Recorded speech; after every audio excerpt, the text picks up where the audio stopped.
11 personnes ont été tuées dans une fusillade sur la célèbre plage Bondi Beach à Sydney dimanche. Un tireur a également été abattu par les forces de l'ordre et un autre se trouvait dans un état critique, selon la police de la Nouvelle-Galles du Sud. Des témoins affirment avoir vu plus d'une douzaine de personnes allongées sur le sol, entourées de mares de sang. Selon la police, 29 personnes ont été transportées vers différents hôpitaux de la région de Sydney. Des vidéos circulant sur les médias sociaux montrent deux hommes armés portant ce qui semble être des fusils de sniper ouvrant le feu sur les baigneurs depuis un pont civil situé à proximité. Une autre vidéo montre le moment où un passant courageux s'est précipité sur l'un des tireurs alors qu'il tirait sur les baigneurs et l'a maîtrisé. Une fête de Hanouka se déroulait sur la plage au moment de l'attaque. La fusillade a été qualifiée d'acte terroriste.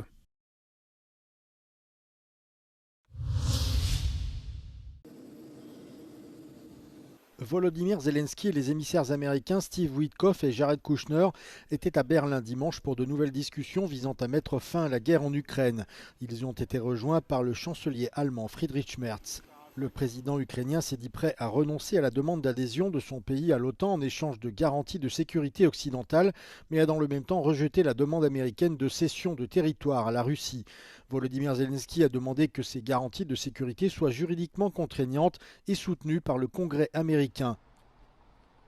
Il a en outre déclaré qu'il attendait une mise à jour après les discussions entre les responsables militaires ukrainiens et américains à Stuttgart.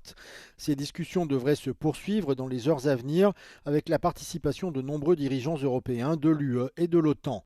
De son côté, le conseiller de Vladimir Poutine pour les affaires étrangères, Yuri Utchakov, a averti que les recherches d'un compromis pourraient prendre du temps et a noté que les propositions américaines qui prenaient en compte les demandes russes avaient été, je cite, détériorées par des modifications proposées par l'Ukraine et ses alliés européens.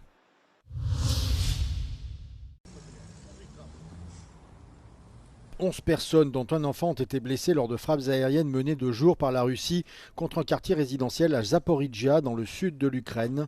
Les services d'urgence ont indiqué que la frappe a visé un immeuble résidentiel, un supermarché, des magasins de détail et des véhicules civils.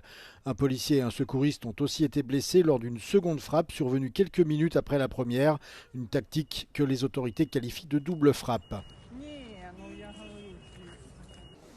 Ailleurs en Ukraine, le Kremlin a lancé une autre attaque dans la région de Soumy, au nord-est du pays, visant un immeuble résidentiel d'une dizaine d'étages. Selon les autorités, cette frappe n'a pas fait de victimes, mais le bâtiment a subi d'importants dégâts, en particulier dans les étages supérieurs.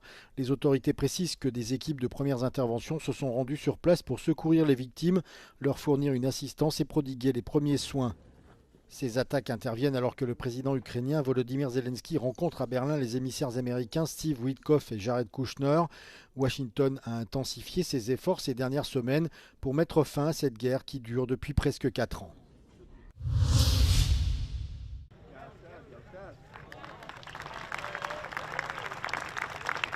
Dans la nécropole de Thèbes, en Égypte, la rénovation des célèbres colosses de même nom est achevée. Le monument est à nouveau ouvert aux visiteurs.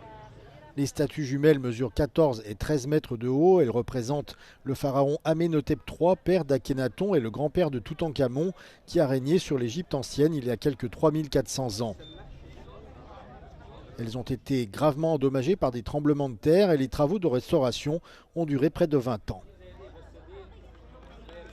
This project has in mind, and I hope we fulfilled not only what we had projected, our project, but our dreams also, to save the last remains of a once prestigious temple. It was the largest of all. When they found actually those statues, they found it separated in very fragmentary conservation and state, and of course they have to work on it for more than 19 years in order to put everything together, in order to collect all several pieces. Le Caire redouble d'efforts pour attirer davantage de touristes en mettant en valeur l'immense richesse archéologique du pays. Le 1er novembre dernier, il avait inauguré le grand musée égyptien situé au pied des pyramides de Gizeh.